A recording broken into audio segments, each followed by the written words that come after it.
Velvet Chapters invites you into another timeless tale, The Masque of the Red Death, written by Edgar Allan Poe. The Red Death had long devastated the country. No pestilence had ever been so fatal or so hideous. Blood was its avatar and its seal, the redness and the horror of blood.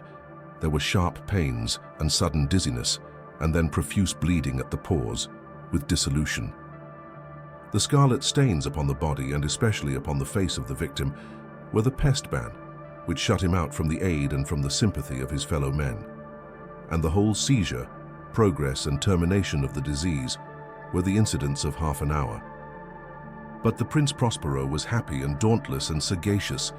When his dominions were half depopulated, he summoned to his presence 1,000 hale and light-hearted friends from among the knights and dames of his court, and with these retired to the deep seclusion of one of his castellated abbeys. This was an extensive and magnificent structure, the creation of the prince's own eccentric yet august taste. A strong and lofty wall girdled it in. This wall had gates of iron. The courtiers, having entered, brought furnaces and massy hammers and welded the bolts. They resolved to leave means neither of ingress or egress to the sudden impulses of despair or of frenzy from within. The abbey was amply provisioned. With such precautions, the courtiers might bid defiance to contagion. The external world could take care of itself. In the meantime, it was folly to grieve or to think. The prince had provided all the appliances of pleasure. There were buffoons, there were improvisatori, there were ballet dancers, there were musicians, there was beauty, there was wine. All these and security were within. Without was the Red Death. It was toward the close of the 5th or 6th month of his seclusion, and while the pestilence raged most furiously abroad, that the Prince Prospero entertained his 1,000 friends at a masked ball of the most unusual magnificence. It was a voluptuous scene, that masquerade. But first let me tell of the rooms in which it was held. There were 7, an imperial suite. In many palaces, however, such suites form a long and straight vista, while the folding doors slide back nearly to the walls on either hand, so that the view of the whole extent is scarcely impeded. Here the case was very different, as might have been expected from the Duke's love of the bizarre. The apartments were so irregularly disposed that the vision embraced but little more than one at a time. There was a sharp turn at every 20 or 30 yards, and at each turn a novel effect. To the right and left, in the middle of each wall, a tall and narrow Gothic window looked out upon a closed corridor which pursued the windings of the suite. These windows were of stained glass, whose color varied in accordance with the prevailing hue of the decorations of the chamber into which it opened. That at the eastern extremity was hung, for example, in blue, and vividly blue were its windows. The second chamber was purple in its ornaments and tapestries, and here the panes were purple. The third was green throughout, and so were the casements. The fourth was furnished and lighted with orange, the fifth with white, the sixth with violet. The seventh apartment was closely shrouded in black velvet tapestries that hung all over the ceiling and down the walls, falling in heavy folds upon a carpet of the same material and hue. But in this chamber only, the color of the windows failed to correspond with the decorations. The panes here were scarlet, a deep blood color. Now in no one of the 7 apartments was there any lamp or candelabrum, amid the profusion of golden ornaments that lay scattered to and fro or depended from the roof. There was no light of any kind emanating from lamp or candle within the suite of chambers. But in the corridors that followed the suite, there stood opposite to each window a heavy tripod bearing a brazier of fire that projected its rays through the tinted glass and so glaringly illumined the room. And thus were produced a multitude of gaudy and fantastic appearances. But in the western or black chamber, the effect of the firelight that streamed upon the dark hangings through the blood-tinted panes was ghastly in the extreme, and produced so wild a look upon the countenances of those who entered that there were few of the company bold enough to set foot within its precincts at all. It was in this apartment also that there stood against the western wall a gigantic clock of ebony.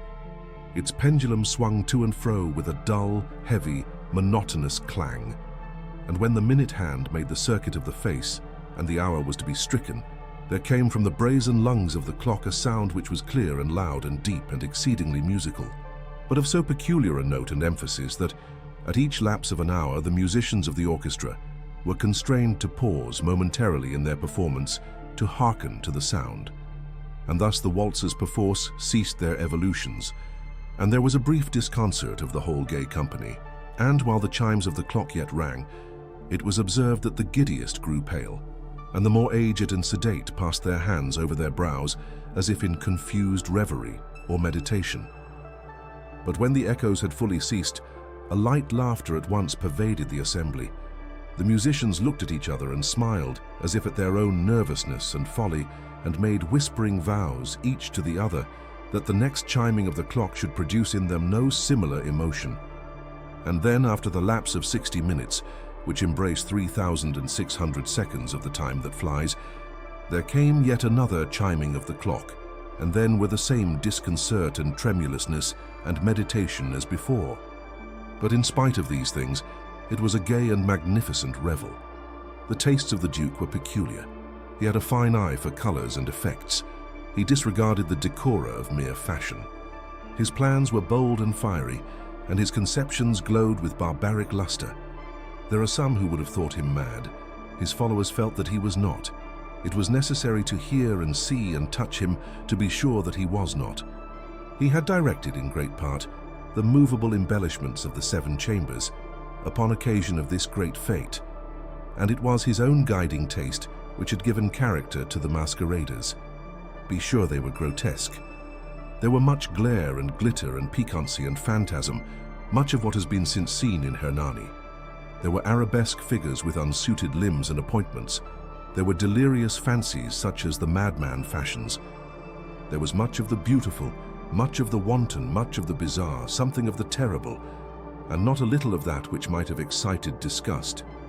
To and fro in the 7 chambers there stalked, in fact, a multitude of dreams, and these, the dreams, writhed in and about, taking hue from the rooms and causing the wild music of the orchestra to seem as the echo of their steps. And anon there strikes the ebony clock which stands in the hall of the velvet, and then for a moment all is still and all is silent save the voice of the clock. The dreams are stiff frozen as they stand, but the echoes of the chime die away. They have endured but an instant, and a light, half-subdued laughter floats after them as they depart. And now again the music swells, and the dreams live and writhe to and fro more merrily than ever, taking hue from the many-tinted windows through which stream the rays from the tripods. But to the chamber which lies most westwardly of the 7, there are now none of the maskers who venture, for the night is waning away, and there flows a ruddier light through the blood-colored panes, and the blackness of the sable drapery appalls. And to him whose foot falls upon the sable carpet, there comes from the near clock of ebony a muffled peal more solemnly emphatic than any which reaches their ears who indulge in the more remote gaieties of the other apartments. But these other apartments were densely crowded, and in them beat feverishly the heart of life. And the revel went whirlingly on, until at length there commenced the sounding of midnight upon the clock. And then the music ceased, as I have told, and the evolutions of the waltzers were quieted, and there was an uneasy cessation of all things as before. But now there were 12 strokes to be sounded by the bell of the clock, and thus it happened, perhaps, that more of thought crept, with more of time, into the meditations of the thoughtful among those who revelled. And thus, too, it happened, perhaps, that before the last echoes of the last chime had utterly sunk into silence, there were many individuals in the crowd who had found leisure to become aware of the presence of a masked figure which had arrested the attention of no single individual before. And the rumor of this new presence having spread itself whisperingly around, there arose at length from the whole company a buzz or murmur, expressive of disapprobation and surprise, then finally of terror, of horror, and of disgust. In an assembly of phantasms such as I have painted, it may well be supposed that no ordinary appearance could have excited such sensation. In truth, the masquerade license of the night was nearly unlimited, but the figure in question had out-Heroded Herod and gone beyond the bounds of even the prince's indefinite decorum. There are chords in the hearts of the most reckless which cannot be touched without emotion. Even with the utterly lost, to whom life and death are equally jests, there are matters of which no jest can be made. The whole company, indeed, seemed now deeply to feel that in the costume and bearing of the stranger, neither wit nor propriety existed. The figure was tall and gaunt, and shrouded from head to foot in the habiliments of the grave. The mask which concealed the visage was made so nearly to resemble the countenance of a stiffened corpse that the closest scrutiny must have had difficulty in detecting the cheat. And yet all this might have been endured, if not approved, by the mad revelers around. But the mummer had gone so far as to assume the type of the Red Death. His vesture was dabbled in blood, and his broad brow, with all the features of the face, was besprinkled with the scarlet horror.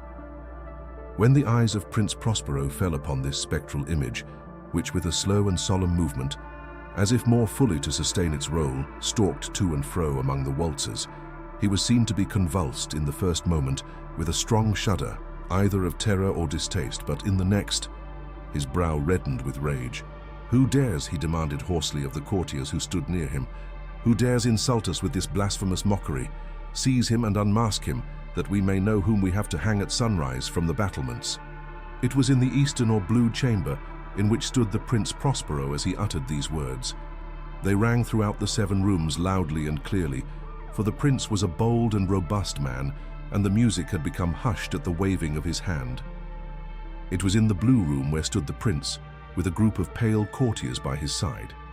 At first, as he spoke, there was a slight rushing movement of this group in the direction of the intruder, who at the moment was also near at hand, and now, with deliberate and stately step, made closer approach to the speaker. But from a certain nameless awe with which the mad assumptions of the mummer had inspired the whole party, there were found none who put forth hand to seize him, so that, unimpeded, he passed within a yard of the prince's person. And while the vast assembly, as if with one impulse, shrank from the centers of the rooms to the walls, he made his way uninterruptedly, but with the same solemn and measured step which had distinguished him from the first, through the blue chamber to the purple, through the purple to the green, through the green to the orange, through this again to the white, and even thence to the violet, ere a decided movement had been made to arrest him. It was then, however, that the Prince Prospero, maddening with rage and the shame of his own momentary cowardice, rushed hurriedly through the 6 chambers, while none followed him on account of a deadly terror that had seized upon all.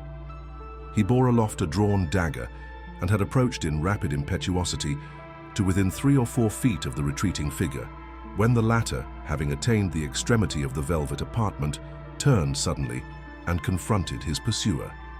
There was a sharp cry, and the dagger dropped gleaming upon the sable carpet, upon which instantly afterwards fell prostrate in death the Prince Prospero. Then, summoning the wild courage of despair, a throng of the revelers at once threw themselves into the black apartment, and seizing the mummer, whose tall figure stood erect and motionless within the shadow of the ebony clock, gasped in unutterable horror at finding the grave cerements and corpse-like mask which they handled with so violent a rudeness, untenanted by any tangible form. And now was acknowledged the presence of the Red Death. He had come like a thief in the night, and one by one dropped the revelers in the blood-bedewed halls of their revel, and died each in the despairing posture of his fall. And the life of the ebony clock went out with that of the last of the gay, and the flames of the tripods expired, and darkness and decay and the Red Death held illimitable dominion over all. This was The Masque of the Red Death by Edgar Allan Poe. You've been listening to Velvet Chapters. Until next time, take care.